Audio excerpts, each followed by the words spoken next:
बहुत कम समय में ही जब कृष्ण तनय श्री प्रद्युम्न महाराज यौवन संपन्न हो गए तो रति के भावों में परिवर्तन होने लगा।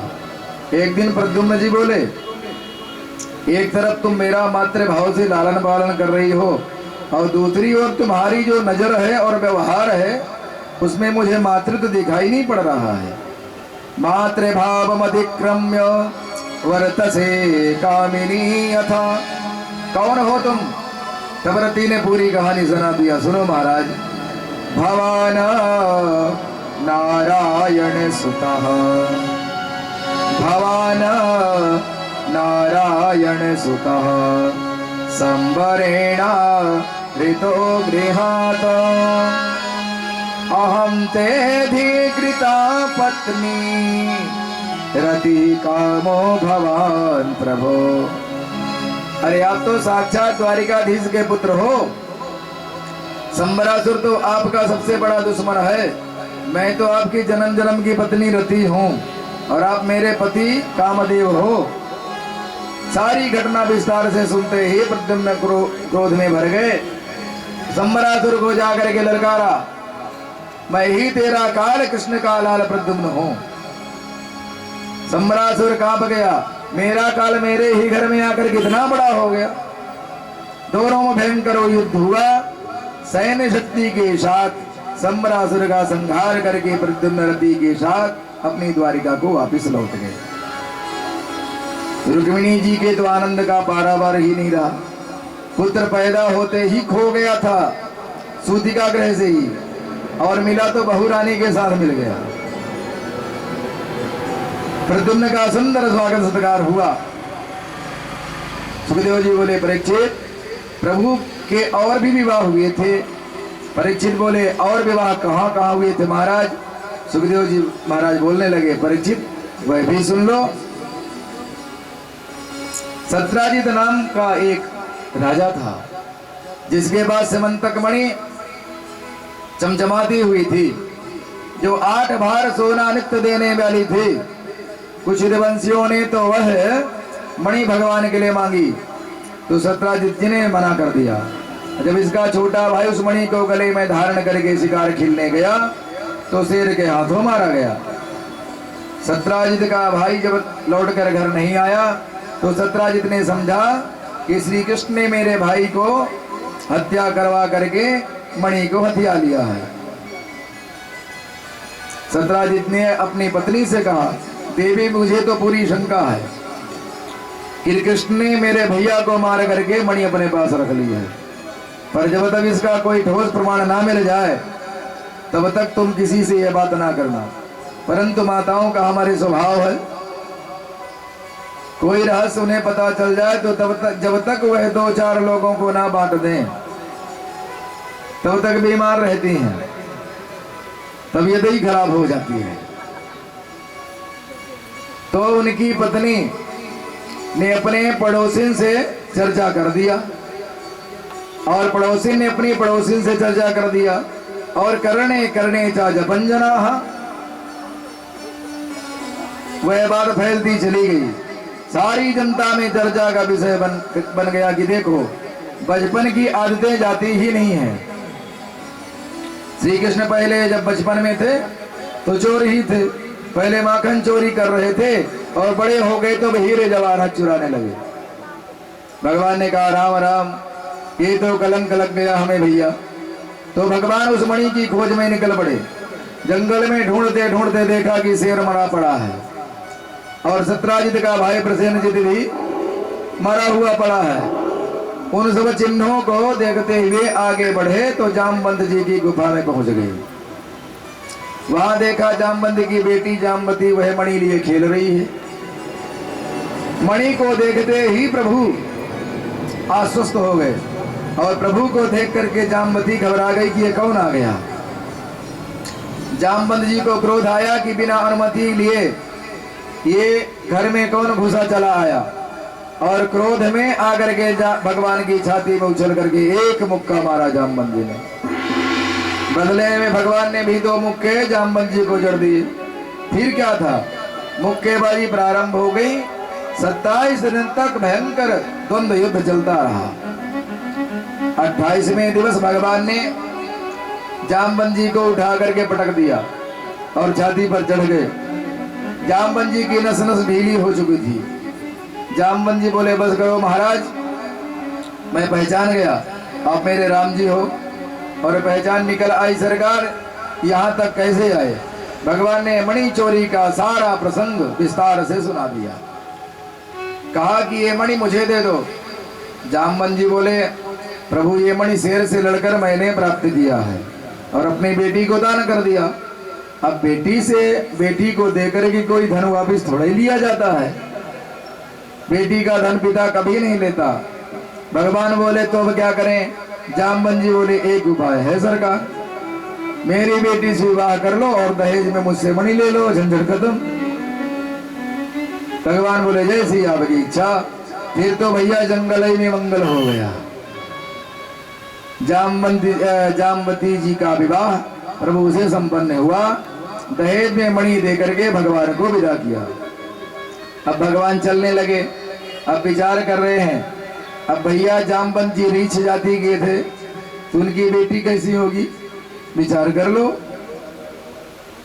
तो भगवान ने विचार किया, रुक्मिणी पूछेगी कि ये क्या लेके आ गए, तो बताऊंगा कि मेरी पत्नी है। दूसरी तो बोलेगी कोई मनुष्य नहीं मिला था आपको, ये रीछनी मिली थी क्या? तो भगवान ने अपना माया में सरोवर तैयार किया। बोले देवी अब स्नान कर लो। और स्नान करने जैसे गई जामवती जी डुबकी लगा करके निकली हैं तो दूसरी लक्ष्मी के रूप में प्रकट हो गई। सज धज करके उस सरोवर से बाहर निकले। भगवान ने अपने वाम भाग में विराजमान करके रथ में लेकर के चले। वहां पहुंचे, द्वारिकापुरी आए और उनको देख करके रुक्मिणी को बड़ा आनंद हुआ। आजकल तो अगर नहीं बोलूंगा, बोल दो, केवल कोई फोकट की बात कह दे कि आपके पतिदेव यहाँ घूम रहे थे और कोई उनके साथ में दिख रहा था, पता नहीं कौन है, बस फिर तो पतिदेव जी का भोजन मुश्किल हो जाएगा। लेकिन रुक्मिणी मैया बिल्कुल नहीं होगी, उन्हीं की रूप है। लक्ष्मी 8 रूपों में है, 2 रूप आ चुके हैं, तीसरे के विषय में जानिए थोड़ी देर के बाद। भगवान द्वारिका पर लौट करके आए और सत्राजित को बुला करके समस्त वृत्तांत सुनाया और सत्राजित जी के हाथ में मणि को सौंप दिया। अब तो सत्राजित बड़ा लज्जित हुआ और जनता की हवा एक क्षण में बदलती है सो बदल गई। जो जनता कल कह रही थी कि कृष्ण बचपन का चोर था, देखो आदत अभी नहीं सुधरी, वही जनता कहने लगी हम पहले ही कह रहे थे कि द्वारिकाधीश के दरबार में किस बात की कमी है। वाह रे वाह, तुरंत भाषा बदल गई। इस दुष्ट को शर्म भी नहीं आती, इतने बड़े महापुरुष को उसने चोरी लगाई, एक क्षण में भाषा बदल गई। दुनिया की तो भेड़ चाल है, सबको मालूम है। जिधर हवा चली जाए बड़े बड़े राजनेता जनता के रूप को नहीं समझ पाते हैं। चुनाव के सारे आंकड़े धरे के धरे रह जाते हैं, कोई समझ नहीं पाता। अंततोगत्वा सत्राजित बहुत लज्जित हुआ और प्रभु से बोला महाराज अब तो एक उपाय है, आप मेरी बेटी सत्यभामा से विवाह कर लो तो फिर मेरी जनता में बदनामी नहीं होगी। भगवान बोले जैसी आपकी इच्छा।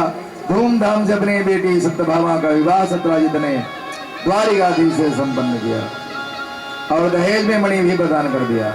भगवान बोले मणि तो हम नहीं लेंगे, यदि मणि ले ली तो जनता में फिर हवा बदल जाएगी, लोग कहेंगे देखो कृष्ण कितना होशियार था, मणि लेने के चक्कर में ही तो शादी कर लिया। फिर उचित नहीं कहलाएगा। घूम फिर करके वह मणि का चक्कर फिर हमारे साथ जुड़ जाएगा। पर सत्राजित बोला मैं तो अपनी बेटी को मणि देने का संकल्प कर चुका हूं, इसलिए यह मणि अपने पास नहीं रख सकता। भगवान बोले तो एक काम करो, मणि तो तुम्हारे ही घर में रहेगी पर उसका अधिकार उस पर हमारा होगा और इससे जो 8 बार सोना निकलता है वह द्वारिकापुरी रोज भेजते रहना। इस प्रकार इस प्रसंग में भगवान के 2 विवाह हुए। सत्यभामा के साथ तीसरा विवाह भगवान का संपन्न हुआ। लक्ष्मी की तीसरी रूप प्रकट हुई। ये सीमंतक मणि की आख्यान जरूर सुना करो। भाद्रपद के शुक्ल पक्ष के चतुर्थी के चांद का जो धोखे से भी दर्शन कर लेता है, गणपति जी का जन्मोत्सव जब होता है तो उसको झूठा कलंक जरूर लगेगा। पर अगर ऐसा हो गया और आपको ध्यान रह गया तो आप किसी ब्राह्मण भूदेव को बुला करके जिनके वृत्तांत बराबर समझा सकें, आप उनसे श्रवण कर लो, आपका मिथ्या कलंक दूर हो जाएगा, नहीं लगेगा आपको। अब एक बार भगवान अपने प्रिय पांडवों से मिलने के लिए द्वारिकापुरी पधारे। द्वारिकापुरी से दिल्ली पधारे। आजकल दिल्ली हो गया। दिल्ली का ही प्राचीन नाम है इंद्रप्रस्थ नगरी। पांडवों ने प्रभु का आत्मीय स्वागत किया। एक दिन भगवान अर्जुन से बोले, मित्र चलो यमुना पार कहीं घूमने चलें। दोनों मित्र रथ में बैठ करके घूमने निकले तो यमुना तट पर एक कन्या की ओर तपस्या करते देखा। भगवान ने कहा, अर्जुन पता लगाओ ये देवी कौन बैठी हैं। तो यमुना पर एक कन्या को देख करके जब प्रभु ने ऐसा कहा कि कौन बैठी है, क्या कर रही हैं, अर्जुन ने जाकर पूछा, देवी आप कौन हो, यहाँ एकांत में क्यों बैठी हो। तब उस कन्या ने सुंदर परिचय दिया, अहम देवस्य सवितुर, सुंदर भाव है, अहम देवस्य सवितुर दुहिता पतिमिच्छति विष्णुं वरेण्यं वरदं तपः परममास्थिता। महाराज मैं सविता की दुहिता, मेरा नाम कालिंदी है, मुझे यमुना के नाम से समझो, मैं यमुना हूं साक्षात। मैं श्री द्वारिकाधीश को पति के रूप में प्राप्त करने के लिए तपस्या कर रही हूं। सुनते ही अर्जुन मुस्कुरा करके प्रभु के पास आए और बोले, सरकार आपका बृहस्पति बड़ा जोरदार चल रहा है। हाँ, आपका बृहस्पति बड़ा जोरदार चल रहा है। ये कन्या आपको पाने के लिए ही तपस्या कर रही है। भगवान ने कहा, तो फिर परिचय कराओ। कालिंदी का परिचय गोविंद से करा करके अर्जुन ने ही पाणी ग्रहण संस्कार करवा दिया। ये हुआ प्रभु का चौथा विवाह और लक्ष्मी का चौथा रूप प्रकट हुआ। अवंती उज्जैन देश के राजा थे जिनका नाम था बिंद और अनबिंद। उनकी बहन का नाम था मृतवंदा। दोनों ही भाई राजनीतिक लाभ लेने के लिए अपनी बहन का विवाह दुर्योधन के साथ वर्ण करना चाह रहे थे, जबकि मृतवृंदा प्रभु द्वारिकाधीश के नाम की माला जप रही थी। मृतवृंदा के विवाह के स्वयंवर में जब मृतवृंदा को प्रभु द्वारिकाधीश दिखाई पड़े तो मृतवृंदा ने किसी के विरोध की परवाह ना करते हुए वरमाला द्वारिकाधीश के ही कंठ में डाल दी। भगवान ने पाणी ग्रहण कर लिया। जब मृतवृंदा के भाइयों ने विरोध किया तो भगवान मृतवृंदा को सबके सामने देखते देखते अपना भाग समझ करके वहां से लेकर के चले आए और द्वारिकाधीश में आकर सानंद रहने लगे। ये हुआ भगवान का पांचवा विवाह और लक्ष्मी का पांचवा स्वरूप प्रकट हुआ। एक थे महाराज कौशल नरेश, जिनको लोग नग्नजित नाम से भी जानते थे, जिनकी बेटी का नाम था सत्या देवी। राजा ने प्रतिज्ञा की थी कि मेरे 7 बलिष्ठ बैल साणों को जो वीर एक रस्सी में इन 7 बैलों को नाथ देगा उसी से अपने बेटी का विवाह करूंगा। विवाह योग्य बड़े बड़े राजकुमार वीरों ने प्रयास किया, पर उन बैलों ने सबको मार मार कर खंडित कर दिया। जब द्वारिकाधीश प्रभु पहुंचे तो प्रभु ने तुरंत 7 रूप बना करके 7 बैलों को एक ही रस्सी में नाथ दिया। सत्या ने प्रसन्नता पूर्वक आकर के भगवान के गले में माला पहना दी। अन्य राजाओं ने इसका विरोध किया तो अर्जुन ने समस्त राजाओं को मार भगाया। ये हुआ भगवान का छठा विवाह और प्रभु के सामने छठे लक्ष्मी के रूप में प्राकट। बसदेव जी की बहन थी एक छोटी बहन जिसका नाम था श्रुतकीर्ति। ये भगवान की बुआ जी लगती हैं। श्रुतकीर्ति श्री कृष्ण से बड़ा स्नेह करती थी और उनसे प्रगाढ़ संबंध कराने के लिए उन्होंने अपनी बेटी भद्रा का विवाह द्वारिकाधीश के साथ संपन्न कर दिया। ये प्रभु का 7वां विवाह हुआ और लक्ष्मी का 7वां रूप प्रकट हुआ। कुछ लोगों को विस्मय होता है कि ये विवाह कैसे संपन्न हो गया, क्योंकि भद्रा प्रभु की बुआ की लड़की हुई, परंतु प्रभु की बुआ कुंती भी है जिनके लड़के अर्जुन, और प्रभु ने अपनी बहन सुभद्रा का विवाह जब अर्जुन से कर दिया तो ये विवाह कैसे नहीं हो सकता है? हो सकता है। एक बार प्रभु ने ऊपर चक्र में घूमती हुई मछली का नीचे प्रतिबिंब, जल में प्रतिबिंब देख करके और उस मछली को ऊपर की तरफ लक्ष्य करके भेदन कर दिया। एक बार में लक्ष्य भेदन करने से मद्र देश की राजा की कन्या लक्ष्मणा का पाणी ग्रहण किया प्रभु ने, और ये हुआ भगवान का 8वां विवाह और लक्ष्मी का 8वां रूप प्राकट्य हुआ। इस प्रकार प्रभु के 8 विवाह तो अलग अलग हुए परीक्षित, परंतु 16,108 विवाह एक ही दिन कैसे संपन्न हो गया? 16,100 विवाह, 8 तो अलग अलग हुए, लेकिन 16,100 एक ही दिन हो गए। परीक्षित ने जो इस प्रकार प्रश्न किया कि महाराज इतने विवाह एक साथ एक मुहूर्त में कैसे संपन्न हो गए?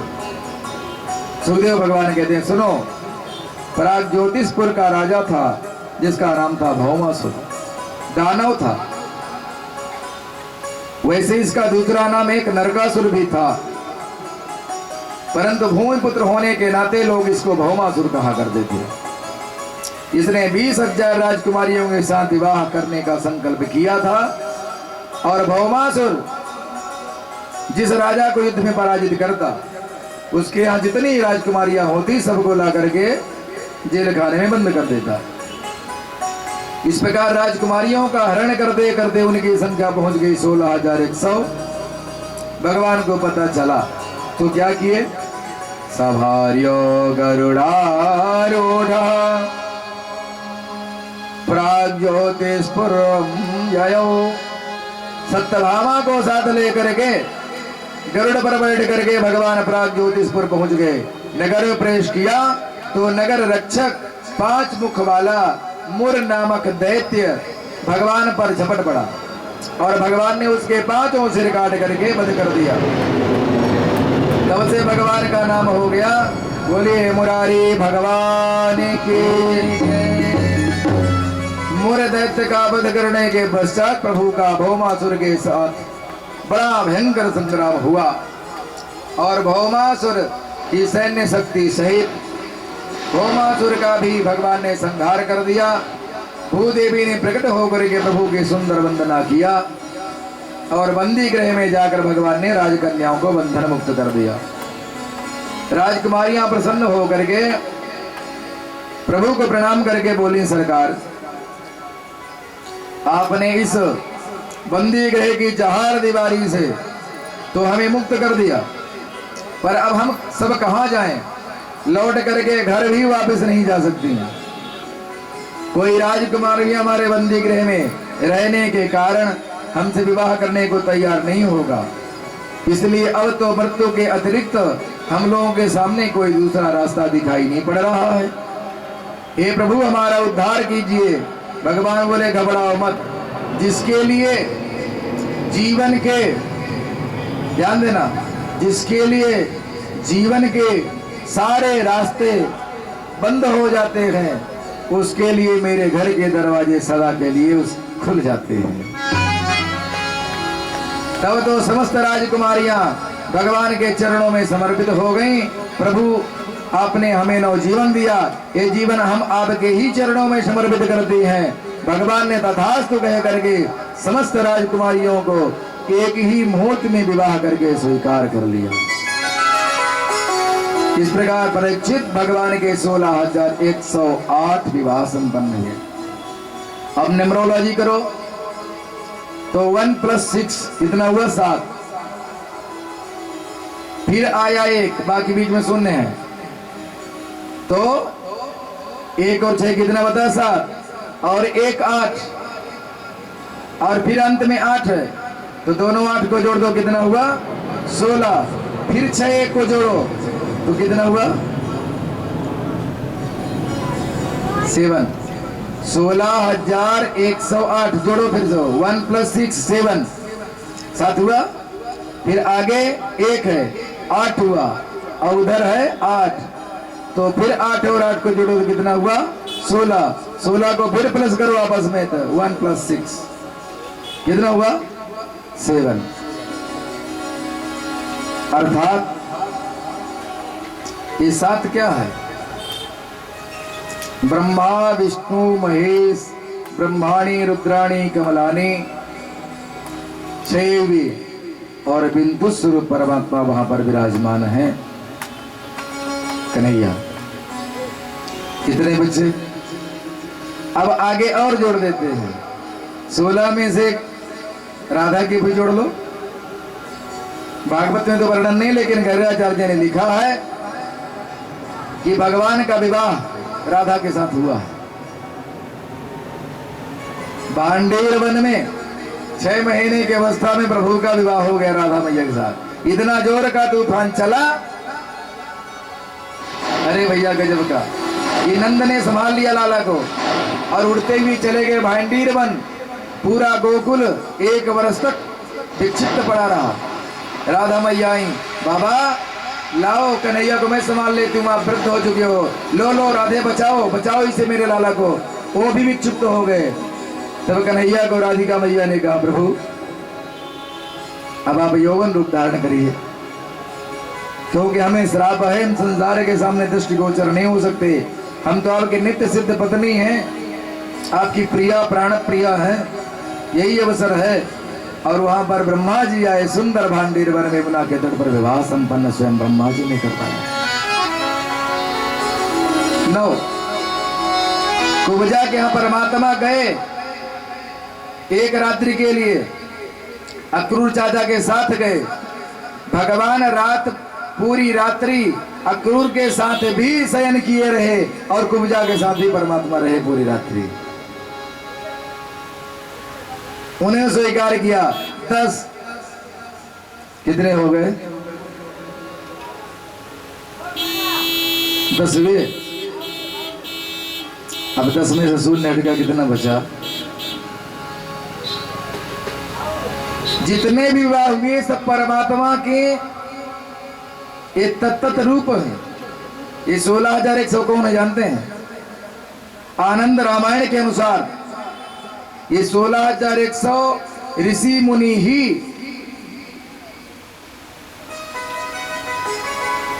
भगवान राम को जो देख करके मोहित हो गए थे जंगल में, वो सब स्वयं स्त्री बन करके आ गए। दूसरे भाव में वेदों की ऋचाएं 16,000 ये सब भगवान की पत्नी स्वयं बन करके आ गई। 100 स्तुतियां हैं और सिद्धि महालक्ष्मी है। अब एक महान भाव थे, दृष्टांत याद आ गया 2 मिनट। एक त्यागी जी महाराज थे, विरक्त, उनके शिष्य थे, उनके साथ अपने शिष्य के साथ रह रहे थे। अचानक प्लान बना विदेश का। बोले बेटा मैं 3 साल नहीं आऊंगा, आश्रम का देखभाल तुम करना। ठीक है गुरुजी। अब स्वामी जी चले गए विदेश। अब वो जो शिष्य थे वो लगे भागवत पढ़ने, तो यही प्रसंग पढ़ लिया कि भगवान ने 16,108 विवाह किया। तो उन्होंने सोचा मैं क्या एक भी नहीं कर सकता हूं? और एक बढ़िया सुंदर सी ब्रह्माणी ब्राह्मण की लड़की कन्या से विवाह कर लिया। वो भी ब्राह्मण थे। जब तक महात्मा जी लौटे तब तक तो यहाँ 2-3 बच्चे खेलने लगे आश्रम में। आए तो देखिए पेड़ पौधे फूल टूटे हुए हैं और यहाँ बच्चे घूम रहे हैं। पायल की आवाज सुनाई दे रही है। बोले बेटा ठंडी बहुत है, आग तैयार करिए जरा। एक घमेले में बढ़िया कोयला जलाया गया, आग तैयार हुई और आग तापने लगे। उसको बोले आओ आप भी बैठो। बोले ये सब कौन है बेटा? बच्चे पत्नी। बोले गुरुजी सब आपके ही शिष्य हैं। तूने विवाह किया? हाँ गुरुदेव। बोले तूने आश्रम को कलंकित किया? ऐसा क्यों? बोले गुरुदेव थोड़ा सुन लिया जाए हमारा भी। हाँ बोलिए। तो उसने बताया कि गुरुजी मैं भागवत पढ़ रहा था, उसमें वर्णन आया कि प्रभु कन्हैया ने हमारे 16,108 विवाह किए। तो मुझे लगा जब प्रभु ने हमारे किया, हमारे इष्ट हैं, तो क्या मैं एक भी ना करूं? बोले बहुत अच्छा किया तूने। तुरंत गला पकड़ा। बोले बेटा प्रभु इस धराधाम पर रहते हुए 2 बार आग को पी लिए थे, तू भी आग पी ले बेटा, एक आध अंगारे तो खा ले। बोला गुरुजी गलती हो गई, क्षमा करिए। बोले इसलिए कन्हैया के करनी पर मत जाओ, कन्हैया की कथनी और हमारे राघव सरकार की करनी पर जाओ। राम जी ने क्या किया संसार में? रात काल उठ के रघुनाथ, मात पिता गुरु ना बही माथा। तो उन्होंने मर्यादा बनाई, एक विवाह किया। पहला विवाह करना जीव का धर्म और कर्तव्य है, दूसरा विवाह करना मूर्खता है, और तीसरा विवाह करना पागलपन है। विवाह एक ही होता है सनातन धर्म में। अब भैया गुरुदेव जी ने व्यवस्था किया, बेटा